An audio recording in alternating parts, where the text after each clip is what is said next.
नमस्कार।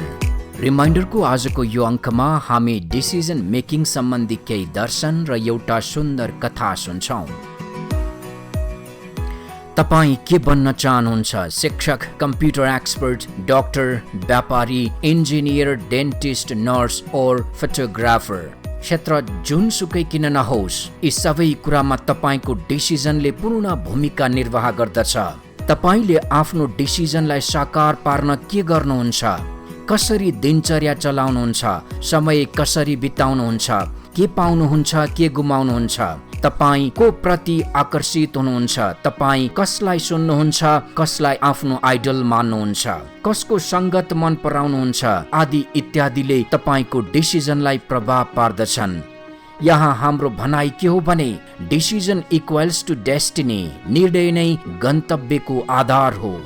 कन्डिसन्सले गन्तव्य निर्धारण गर्दैनन्, कन्डिसन चेन्ज गर्न सकिन्छ। यो चेन्ज गर्ने पावर नै तपाईँको सर्वशक्तिमान डिसिजन मेकिङ स्किल हो। केही कुरा तपाईँको प्रकारको अथवा तपाईँको सोच अनुकूलको भएन भने त्यसलाई बदल्नुहोस्। आफ्नो सोच, शारीरिक अवस्था, दैनिकी सोच अनुकूल भएनन्, बदल्नुहोस्। हो, यी सबै कुरा बदल्न सकिन्छ, तर सबैभन्दा पहिला आफूलाई बदल्नु पर्दछ। आफ्ना प्रतिकूल बानी व्यवहार, इच्छा, चाहना र सपनालाई बदल्नु पर्दछ। यसरी प्रतिकूल कुराहरूलाई बेलैमा चिन्न र बदल्न सक्ने हाम्रो क्षमताले हामीलाई चुस्त राख्न र हाम्रो सोचाइलाई फराकिलो बनाउन सहयोग गर्दछ। यसले हाम्रो पर्सेप्सन, हाम्रो दृष्टिकोण बदल्न सहयोग गर्दछ। यदि हामीले केही परिवर्तन गर्न चाहन्छौँ भने हामीले त्यस अनुकूलका केही प्रतिबद्धता र निर्णय गर्नु नै पर्दछ र यसमै आफू फोकस्ड हुनु पर्दछ। जब फोकस्ड भइन्छ अनि हामीले केही नयाँ फिल गर्नेछौँ। नयाँ चोइसेसले नयाँ डिसिजन्स गर्न बाध्य पार्नेछन् र नयाँ डिसिजन्सले हामीलाई आफ्नो काममा अझै बढी फोकस्ड बनाउनेछन्। हामीले हरेक कुराको मिनिङलाई हेर्नु पर्दछ। मैले त्यो किन गर्दैछु? यो गर्दा मलाई कसरी राम्रो हुन्छ? यसका लागि अनुभवीहरूको अनुभव माग्नुहोस्। यसको बारेमा भएका रिसर्चको अध्ययन गर्नुहोस् ताकि सही इभ्यालुएसन गर्न सकियोस्। फाइनल्ली आफ्नै डिसिजन गर्नुहोस्। समग्रमा हाम्रो जीवनमा यी कुराहरू प्रमुख हुन्छन्। ख्याल गर्नुहोस्। एबिलिटी टु चुज, तपाईको कार्यक्षेत्र छनौट गर्ने शैली। Ability to work on it, तपाईको कार्यशैली र क्षमता। Wide vision on your destiny, आफ्नो गन्तव्यलाई हेर्ने खुल्ला दृष्टिकोण। यी कुराहरूको साथमा commitment, intention, strategy, total focus र अरूको साथ सहयोग, समर्थन, हातेमालो आदिको पनि ठुलै भूमिका रहन्छ। अब हामी एउटा सुन्दर कथा सुन्छौँ। कुनै बेलाको कुरा हो, एकजना कृषकले गिद्धको एउटा परित्यक्त गुँड र यो भित्र एउटा अन्डा भेटे। वरिपरि हेरे, कतै गिद्धहरूको सङ्केत देखेनन्। अन्डा हेर्दा भर्खरसम्म स्याहार गरिएको जस्तै देखिन्थ्यो। त्यसैले त्यो कृषकले त्यो अन्डा लगे र आफ्ना हाँसका अन्य अन्डाहरू सँगै राखिदिए। करिब 2 हप्तापछि हाँसका अन्य अन्डासँगै गिद्धको त्यो अन्डा पनि कोरलियो र जन्मियो एउटा सानो गिद्धको चल्ला। कृषकले त्यसलाई हाँसबाट छुट्याएर कुखुराको खोरमा लगेर राखिदिए।